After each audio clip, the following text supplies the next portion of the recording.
बेटी की शादी के बाद दीवार पर लगी घड़ी ने आवाज़ की। बूढ़ा आदमी कुर्सी में बैठे हुए घड़ी को बस ताके जा रहा था, आंखों में आंसू लिए। अब तक शाम के 8 बज चुके थे। बूढ़े की पत्नी ने उन्हें सांत्वना दी, क्योंकि उन्हें इस चीज़ का एहसास था कि वो रोज क्यों रहे हैं। उन्होंने अपनी बेटी को कल ही विदा किया था और उनका घर अब दोबारा से सिर्फ मकान में बदल चुका था।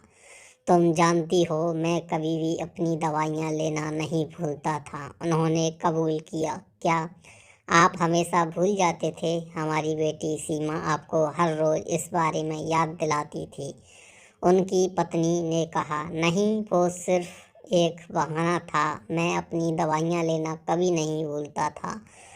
मुझे बस अच्छा लगता था जब वो मुझे ठीक 8 बजे रोकती थी। उन्होंने यह रहस्य कबूल किया। पत्नी के चेहरे पर एक खुशी की मुस्कान आ गई। उन्होंने आगे कहा, देखो, आज 8 बज चुके हैं और मैं सीमा को बहुत याद कर रहा हूँ, क्योंकि आज वो नहीं है रोकने के लिए। अगले ही पल उनका मोबाइल बजता है।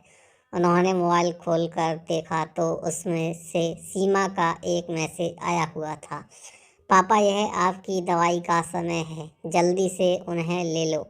बूढ़े आदमी ने अपनी बेटी का मैसेज पढ़ा।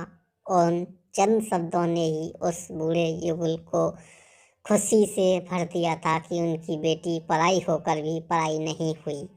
सीमा के पिता खुश थे कि कम से कम उनकी बेटी अब भी उनके साथ जुड़ी हुई है और हमेशा ऐसे ही रहेगी। इसलिए उन्होंने एक स्माइल में जवाब दिया। उधर सीमा का मोबाइल बजता है, लेकिन मोबाइल संतोष के हाथ में था।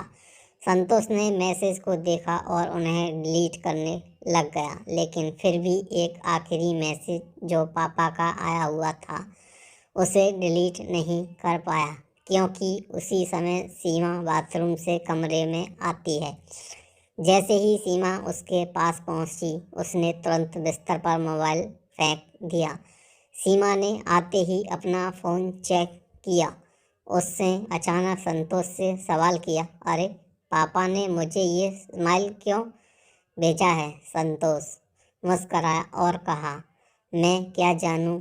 उस दिन पहली बार संतोष ने सीमा की जिम्मेदारियों को संभालना शुरू कर दिया था, क्योंकि वह डॉक्टर होने के अलावा अब एक पति भी था। तो दोस्तों, आपको ये कहानी कैसी लगी? आशा करता